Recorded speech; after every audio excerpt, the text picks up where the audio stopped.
नागपूरमध्ये आज भारतीय मुक्ती मोर्चाचं आयोजन करण्यात आलंय। संघ मुख्यालयाच्या सुरक्षेमध्ये वाढ करण्यात आलेली आहे। इंदोरा ते संविधान चौकापर्यंत हा मोर्चा निघेल।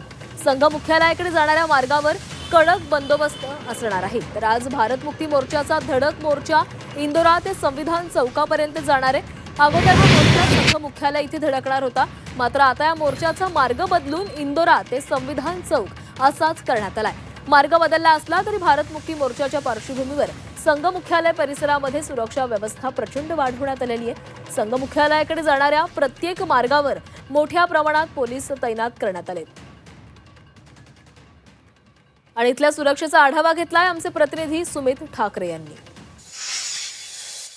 भारत मुक्ती मोर्चाच्या वतीने आज नागपुरात आंदोलन करण्यात येणार आहे। आपण सध्या नागपुरातील इंदोरा मैदान या परिसरात आहोत आणि या ठिकाणाहून या मोर्चाला सुरुवात होणार आहे आणि भारत मुक्ती मोर्चाच्या वतीने या इथून सुरुवात होणार आहे। या ठिकाणी अनेक कार्यकर्ते जमल्याचे पाहायला मिळत आहे।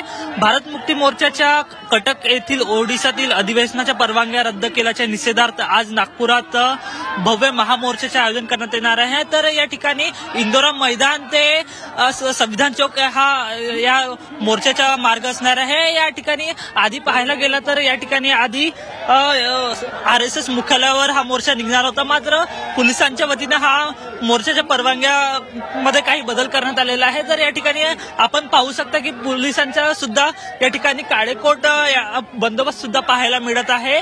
पोलिसांच्या वतीने कोणतेही अनुचित प्रकार घडू नये आणि या ठिकाणी कोणते अनुचित प्रकार घडू नये या ठिकाणी पोलिसांच्या मोठ्या प्रमाणात पोलीस बंदोबस्त सुद्धा पाहायला मिळत आहे। व्हिडिओ जर्नलिस्ट रत्नशील सातपुतेसह सुमित ठाकरे, G24 तास, नागपूर।